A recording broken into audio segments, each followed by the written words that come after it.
दोस्तों, आज सुनाती हूँ मुंशी प्रेमचंद जी की कहानी प्रेम की होली।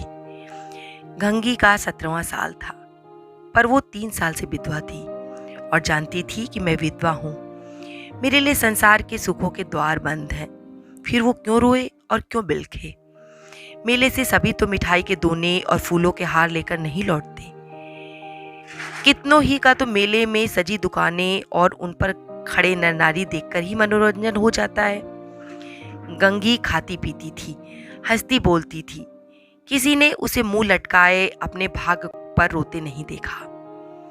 घड़ी रात को उठाकर गोबर निकालकर गाय बैलों को सानी देना, फिर उपले पातना उसका नित्य का नियम था। तब वो अपने भैया को गाय धोने के लिए जगाती थी, फिर कुएं से पानी लाती, चौके का काम शुरू करती। गांव की भावजे उससे हंसी करती, पर एक विशेष प्रकार की हंसी छोड़कर। सहेलियां ससुराल से आकर उससे सारी कथा कहती, पर एक विशेष प्रसंग बचाकर। सभी उसके वैधव्य का आदर करते थे। जिस छोटे से अपराध के लिए उसकी भावज पर घुड़कियां पड़ती, उसकी माँ को गालियां मिलती, उसके भाई पर मार पड़ती, पर उसके लिए सब क्षम्य था। जिसे ईश्वर ने मारा उसे कोई क्यों मारे? जो बातें उसके लिए वर्जित थी उनकी ओर उसका मन ही नहीं जाता था।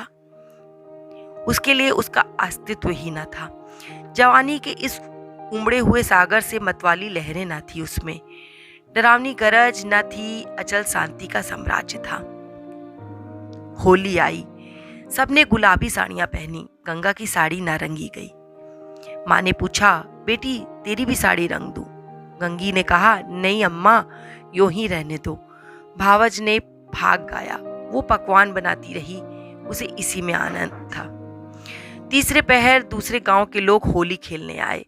ये लोग भी होली लौटाने जाएंगे। गांव में यही परस्पर व्यवहार है। मैकू महतो ने भंग बनवा रखी थी, चरस गांजा सब कुछ लाए थे। गंगी ने ही भांग पीसी थी, मीठी और नमकीन अलग अलग बनाई थी। उसका भाई पिलाता था, वो हाथ धुलाती थी। जवान सिर नीचा किए पीकर चले जाते। बूढ़े गंगी से पूछ लेते, अच्छी हो ना गंगी? या चूहल करते, क्यों री गंगिया, भावज तुझे खाने नहीं देती? इतनी दुबली हो गई हो। गंगिया हंसकर रह जाती। दे क्या उसके बस की थी, ना जाने क्यों मोटी नहीं होती। भंग पीने के बाद लोग भाग गाने लगे। गंगिया अपनी चौखट पर खड़ी सुन रही थी। एक जवान ठाकुर गा रहा था। कितना अच्छा स्वर था, कैसा मीठा। गंगिया को बड़ा आनंद आ रहा था। माँ ने कई बार पुकारा, सुन जा, पर वो ना गई। एक बार गई भी तो जल्दी से लौट आई। उसका सारा ध्यान उसी गाने वाले पर था। ना जाने क्या बात उसे खींच लेती थी, बांधे लेती थी। जवान ठाकुर भी बार बार गंगिया की ओर देखता और मस्त होकर गाता। उसके साथ वालों को आश्चर्य हो रहा था कि ठाकुर को यह सिद्धि कहाँ से मिल गई। वो लोग विदा हुए तो गंगिया चौखट पर खड़ी थी। जवान ठाकुर ने उसकी ओर देखा और चला गया। गंगिया ने अपने पिताजी से पूछा, कौन गाता था दद्दा? मैकू ने कहा, कोठार के बुद्धू सिंह का लड़का है। गरीब सिंह बुद्धू रीति व्यवहार में आते जाते थे। उनके मरने के बाद अब वही लड़का आने जाने लगा है। गंगी ने कहा, यहाँ तो पहले पहल आया है। मैकू ने कहा, हाँ, और तो कभी नहीं देखा। मिजाज बिल्कुल बाप का है और वैसी ही मीठी बोली। घमंड तो छू नहीं गया। बुद्धू के बखार में अनाज रखने की जगह न थी, पर चमार को भी देखते तो पहले हाथ उठाते। वही इसका स्वभाव है। गोरू आ गए थे। गंगी पगहिया लेने भीतर चली गई। वही स्वर उसके कानों में गूंज रहा था। कई महीने गुजर गए। एक दिन गंगी गोबर पाथ रही थी। सहसा उसने देखा कि वही ठाकुर सिंह झुकाए सर द्वार पर खड़े आए। वो गोबर छोड़कर उठ खड़ी हुई। घर में कोई मर्द ना था, सब बाहर चले गए थे। यह कहना चाहती थी कि ठाकुर बैठो, पानी पीते जाओ, पर उसके मुंह से बात ना निकली। उसकी छाती कितने जोर से धड़क रही थी। उसे एक विचित्र घबराहट होने लगी। क्या करे, कैसे उसे रोक ले? गरीब सिंह एक बार उसकी ओर ताका और फिर आंखें नीची कर लेता। उस दृष्टि में जाने क्या बात थी कि गंगी के रोए खड़े हो गए। वो दौड़ी घर में गई और माँ से बोली, अम्मा, वो ठाकुर जा रहे हैं, गरीब सिंह। माँ ने कहा, किसी काम से आए होंगे। गंगी बाहर गई तो ठाकुर चला गया था। वो फिर गोबर पाथने लगी, पर उपले टूट टूट जाते थे। आप हाथ बंद हो जाते, मगर फिर चौंक कर पाथने लगती, जैसे कहीं दूर से उसके कानों में आवाज आ रही हो। वही दृष्टि आंखों के सामने थी। उसमें जाने क्या जादू था, क्या मोहनी थी। उसने अपनी मूक भाषा से कुछ कहा। गंगी ने भी कुछ सुना। क्या कहा, क्या सुना, वो नहीं जानती थी, पर वो दृष्टि उसकी आंखों में बस गई थी। रात को लेटी तब भी वो दृष्टि सामने थी। स्वप्न में भी वही दृष्टि दिखाई देती। कई महीने गुजर गए। एक दिन संध्या के समय मैकू द्वार पर बैठे सन काट रहे थे और गंगी बैलों को सानी चला रही थी कि सहसा चिल्ला उठी, दादा दादा ठाकुर। मैकू ने सिर उठाकर देखा तो गरीब सिंह चले आ रहे हैं। राम राम हुआ। मैं कहा, गरीब सिंह पानी तो पीते जाओ। गरीब आकर एक माची पर बैठ गए। उसका चेहरा उतरा हुआ था, कुछ बीमार सा जान पड़ता था। मैकू ने कहा, कुछ बीमार हो क्या? नहीं तो दादा। मैकू ने कहा, कुछ मुंह उतरा हुआ है, क्या सूद ब्याज की चिंता में पड़ गए? गरीब सिंह बोले, तुम्हारे जीते जी मुझे क्या चिंता है दादा। मैकू ने कहा, बाकी दे दी ना? गरीब ने कहा, हाँ दादा, सब बेबाक कर दिया। मैकू ने गंगी से कहा, बेटी जा ठाकुर को पानी पीने को ले आ, भैया हो तो कह देना चिलम दे जाए। गरीब ने कहा, चिलम रहने दो दादा, मैं नहीं पीता। अब की बार तमाकू घर में बनी है, स्वाद तो लेके देखो, पीते तो हो। मैकू ने जवाब दिया। गरीब ने कहा, इतना बेअदब ना बनाओ दादा, काका के सामने चिलम नहीं छुई, मैं तुमको उन्हीं की जगह देता हूँ। यह कहते कहते उसकी आंखें भर आईं। मैकू का हृदय भी गदगद हो उठा। गंगी हाथ की टोकरी लिए मूर्ति के समान खड़ी थी। उसकी सारी चेतना, सारी भावना गरीब सिंह की बातों की ओर खिंची हुई थी। उसमें और कुछ सोचने की, कुछ करने की शक्ति ना थी। ओह, कितनी नम्रता है, कितनी सज्जनता, कितना अदब। मैकू ने फिर कहा, सुना नहीं बेटी, जाकर कुछ पानी पीने को लाओ। गंगी चौंक पड़ी, दौड़ी हुई घर में गई, कटोरा मांजा, उसमें थोड़ी सी राब निकाली, फिर लोटा गिलास मांजकर शरबत बनाया। माँ ने पूछा, कौन आया है गंगिया? गंगी ने कहा, वो होए ठाकुर गरीब सिंह।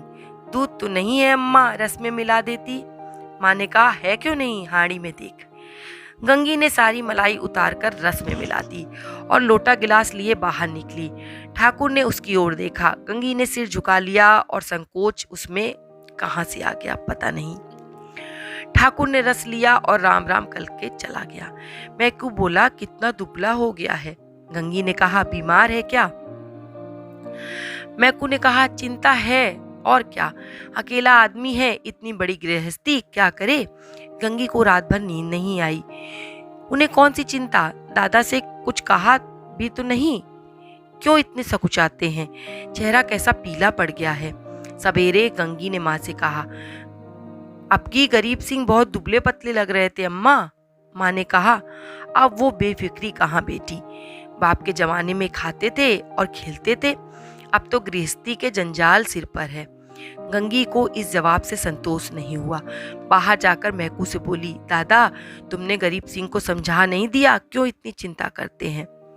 मैकू ने आंख फाड़कर देखा और कहा, जा अपना काम कर। गंगी पर मानो वज्रपात हो गया। वो कठोर उत्तर और दादा के मुख से हाय। दादा को भी उसका ध्यान नहीं, कोई उसका मित्र नहीं, उसे कौन समझाए। अब की बार वो आएंगे तो खुद उन्हें मैं समझाऊंगी। गंगी रोज सोचती वो आते होंगे, पर ठाकुर ना आए। फिर होली आ गई, फिर गांव में फाग होने लगा। रमणियों ने फिर गुलाबी साड़ियां पहनी, फिर रंग घोला गया। मैकू ने भंग, चरस, गांजा मंगवाया। गंगी ने फिर मीठी और नमकीन भांग बनाई।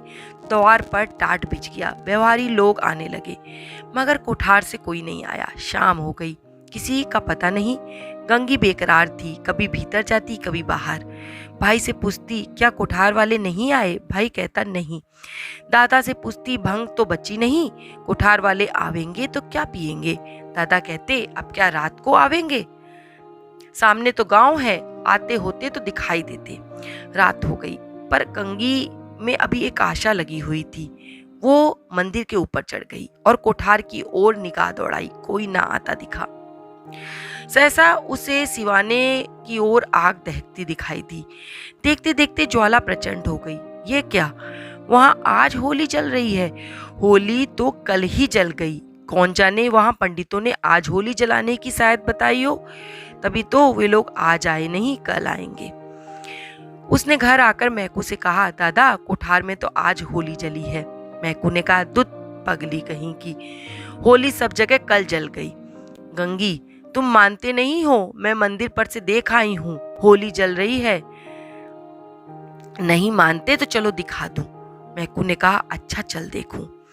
मैकू ने गंगी के साथ मंदिर की छत पर आकर देखा। 1 मिनट तक देखते रहे, फिर बिना कुछ बोले नीचे उतर आए। गंगी ने कहा, है ना होली, तुम ना मानते थे। मैकू ने कहा, होली नहीं पगली, चिता है, कोई मर गया है, तभी आज कोठार वाले नहीं आए। गंगी का कलेजा धक से हो गया। इतने में किसी ने नीचे पुकारा, मैकू महतो। कोठार के गरीब सिंह गुजर गए। मैकू नीचे चले गए, पर गंगी वहीं खड़ी रही।